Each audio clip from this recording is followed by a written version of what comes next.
Great, thanks, Wendy. And hello, everyone. Today's topic is going to be on process vision. So it's going to be a bit of a higher level, more theoretical talk for this 30 minutes that we have. And I'll go ahead and jump right in. So we're going to talk first about process science as a foundation. I'll go through that quickly.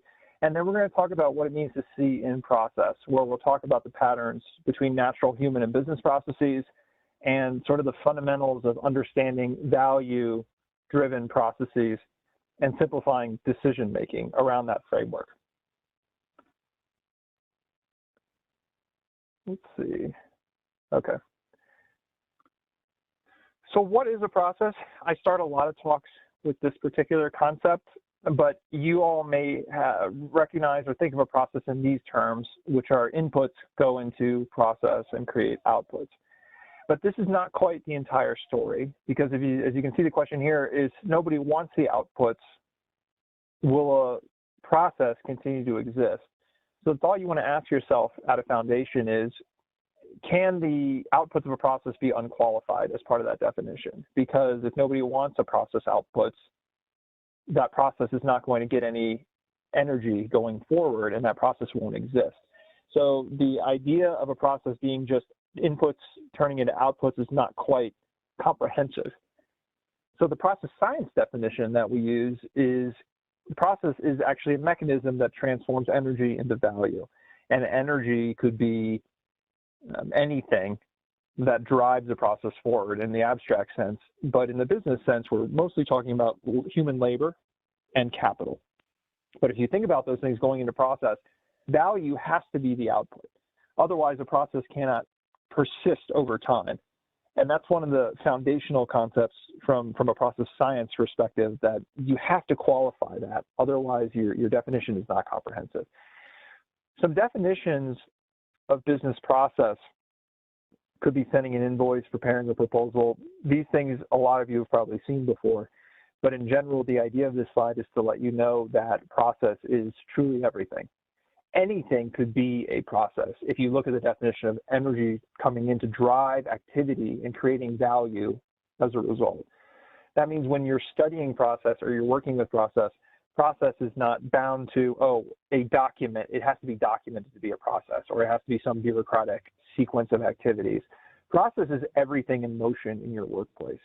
Everything that your projects address, everything in your operating environment, that all can be described as process and by process figures and metrics. So the one thing you want to start to establishing what we call strong process vision, or seeing the world in process, is this acknowledgement that whether it's documented, whether it's extremely chaotic, whether it's totally standardized, whether it's monitored or measured or not, everything is process, just waiting for it to be described that way. And that'll bring us into the next section, but before I jump headlong into that, one thing I do like to pause for a second. If you do have questions, you have the Q&A option available that you can type out questions. And before I go headlong, I leave some room at the end, but also if you type them in, I'll try to be good about pausing and answering some of those as we go through also. As we move into seeing in process, I want to start with a little bit of a discussion on what we describe as the natural world, and then the human world, and the business world. These are kind of the three layers of activity that I like to lump process in.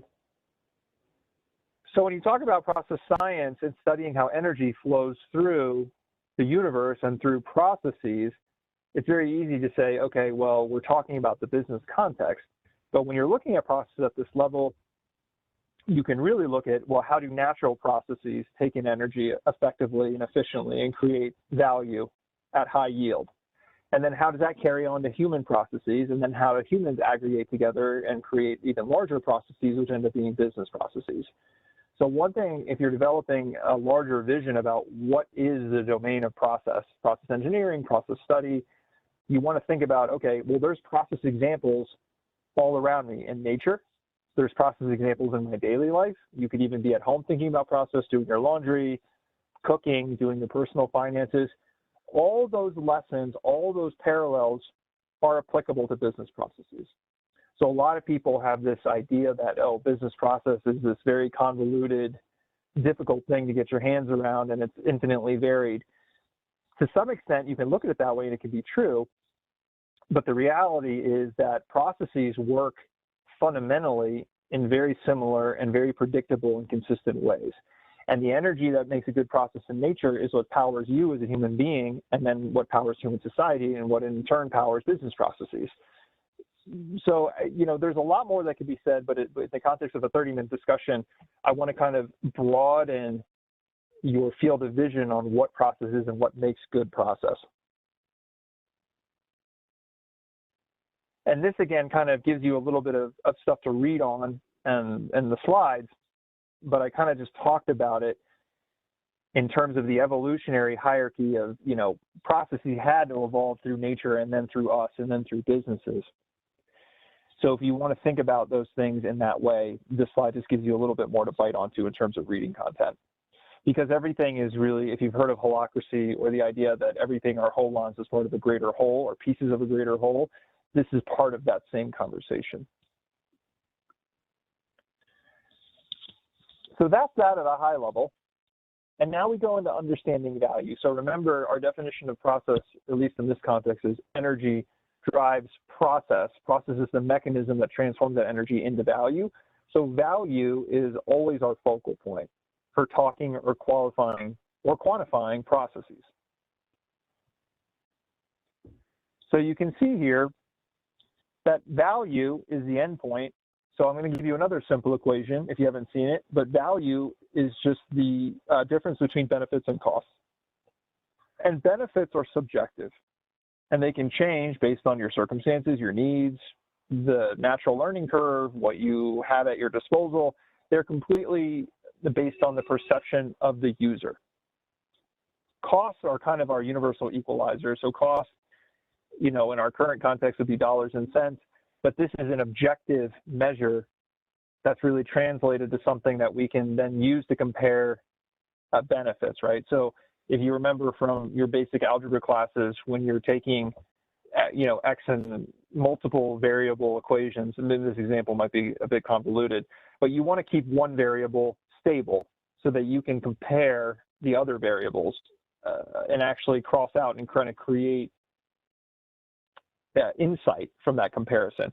So it's similar here. Benefits can be completely arguable across parties, but the cost kind of keeps the conversation anchored in something mathematical that can be objectively compared so that you can actually start to analyze predictably what does produce value between parties and what does that exchange look like.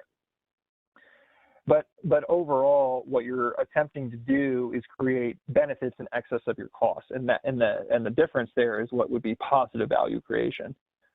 One thing I'd like to point out too is you can actually have negative value creation. So think about that for a second.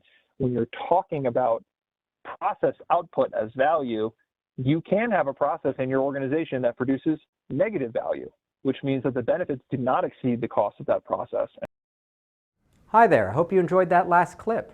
My name is Michael Maludis, and if you'd like to watch the full 60 minutes of that last webcast, while also gaining complete unlimited access to our entire library of IT learning, simply visit our subscribe page at greatpro.org/subscribe.